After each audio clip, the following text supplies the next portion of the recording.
The Hungaroring, the Monaco without walls, the biggest pain in my arse since Monaco. We did not qualify well by any stretch of the imagination, and I feel maybe a little bit more confident than Monaco. But I mean, it's just not a nice track.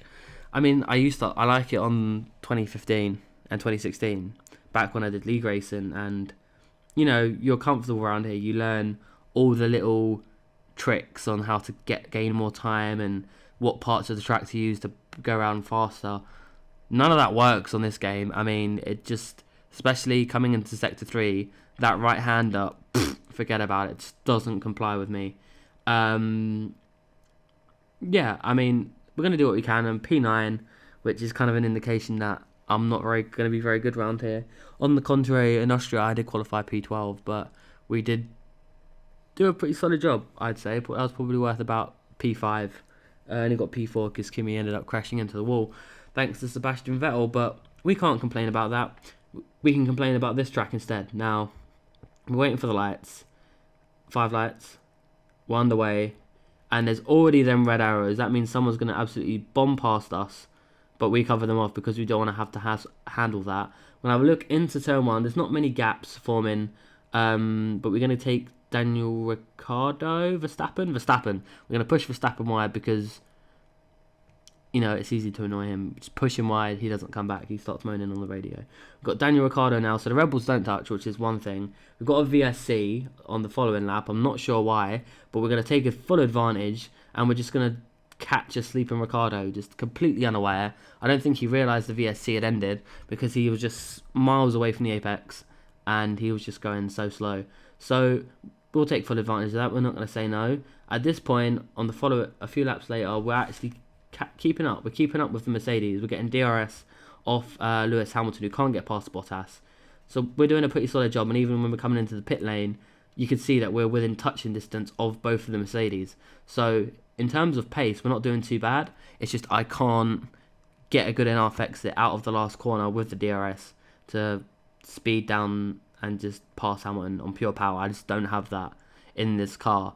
And obviously I can't overtake them throughout the rest of the track because this place you can't really overtake in. So I'm kind of getting frustrated. I'm past Hamilton now. I mean, we jumped him in the pit lane, but ideally I want to pass Bottas as well, just because he was holding up me and Hamilton in a sense. So hopefully we can get past Bottas, but I'm not going to cross my fingers, because we're going to have to deal with Lewis Hamilton behind us, which is going to be tricky. Bottas is actually starting to get away from us, so we're just going to have to focus on defending from Lewis Hamilton. We've had a few bumps so far this season, a little bit of a tangle here and there, but he's going to come at us hard. So we're going to move to the right hand side just to defend him, and we're actually going to go straight into the wall. Both going to lose a tyre, destroy a brake marker board in the process, and that is going to be our Hungarian Grand Prix done and dusted. We're going to have a look from a different angle this time. I'm not sure if I moved over. Maybe I moved over too much. But as you could, I think I moved over a bit too late. So that's my bad. I have ruined mine and Hamilton's race. As you look to the end, looking in the mirrors, it was a lot further away than I thought it was. But that was our Hungarian Grand Prix over and done with. I mean, that was relatively quickly. But boy, if you thought that was quick, wait till a few races later. Disappointing, I guess. I mean, could have gone better. We could have held on to the 4th place. We could have held on to that 4th place. That probably would have helped us later on in the season against Bottas, because Bottas is our main rival, more or less. But Vettel actually wins the Hungarian Grand Prix. So Vettel does, in fact, actually pick up his 2nd win of the season just before we have the summer break here in F1. But Vettel will be happy. I'm pretty sure that Ferrari will be happy with that, bearing in mind they got a 1-2 round Hungary, which is what they've had for the past... Well, they almost had it in 2015, didn't they? Solid race, all in all. Had some pace at the first stint. Put on 2nd set of tyres, didn't like them whatsoever. I found that quite a lot with the Renault. The Renault doesn't like certain sets of tyres, usually the first set, or in this case the softer set. They'll work fine, and sometimes the softs just don't want to work.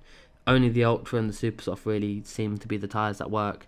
I mean, we've steered well clear of the medium tyres. I don't think we've put them on just because we know they're not going to be very nice whatsoever. But Felipe Massa actually gets a surprise 6th place.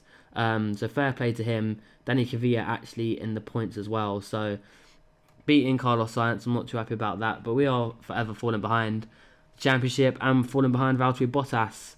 Red Bull are now past us again because of my blunder, and Palmer isn't going to do anything to help us this championship, so practically on our own. But that's it. That'll be the end of the Hungarian Grand Prix. The next one's Belgium, and hopefully we'll have some better luck there.